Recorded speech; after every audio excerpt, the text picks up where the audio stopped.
Il Bidone, the Swindle. Federico Fellini. I think there is another note that we have in this one, but it doesn't matter. We'll just have two people viewing. One this note and another one the other one. We have three crooks cheating people. And an excellent motion picture, but it makes me think of Orange Jesus, the ultimate confidence man, as exposed in many books, but Confidence Man is the title of one excellent work. Maggie Haberman, she's quite often on CNN, magazine related to Trump, and she's a journalist for, I think it's the New York Times. So repellent, horrible as what these people do in the film, when I see reality, I'm stupefied, appalled. In the motion picture, from the start, we get the measure of these ruffians.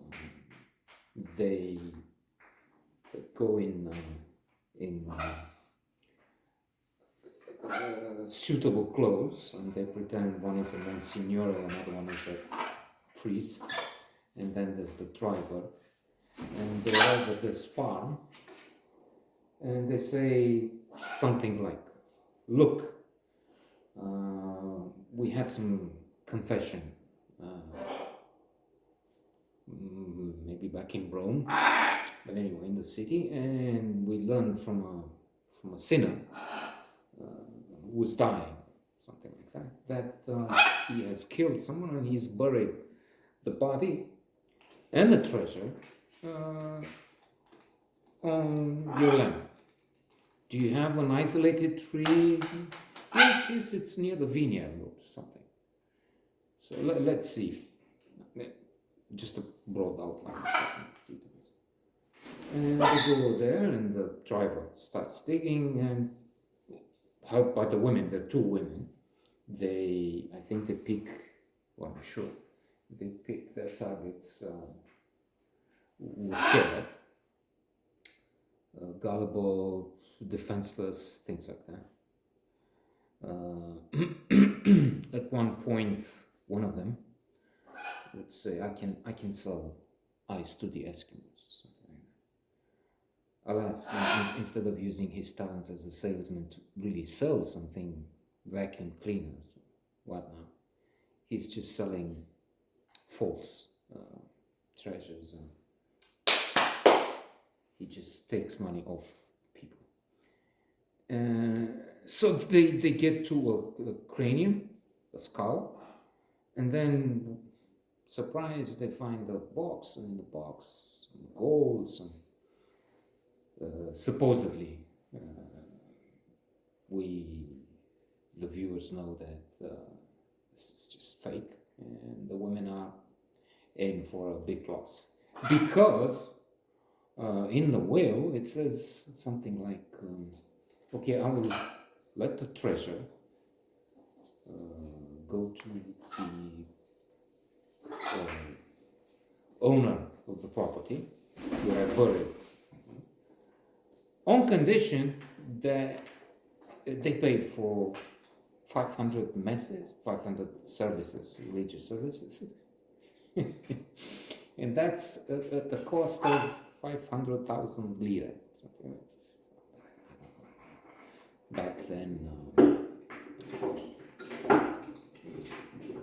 few $100, maybe a few thousand in today's currency. It's anyway a lot. The women have to go to the village to try and get a loan, sell 2 oxen, so they give more than what they have to these crooks, who, on another occasion, let me just briefly pass through this other one. They go to people who have signed on a list to get flats from the town hall, 2 rooms, 3 rooms, and they pretend to be officials. This one of them is the administrator, the bishop in the other scheme, and they just have the people just have to pay a little fee, depending on how many rooms. How many rooms? 3 rooms. Okay, that's 9,000 a year, and so they get again a stash of cash from people who have, well, close to nothing. Quite a number. They say, I don't have the 5,000.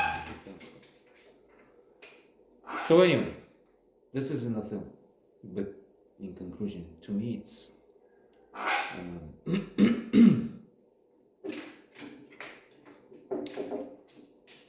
horrifying to look at Orange Jesus and the likes, because it's more dictators. Well, this one is not yet, but we'll see next year if he wins the elections, how America will become tyranny like in Russia. He likes the model anyway, Putin. So you have Kevin, Salvador, you have all kinds of monsters.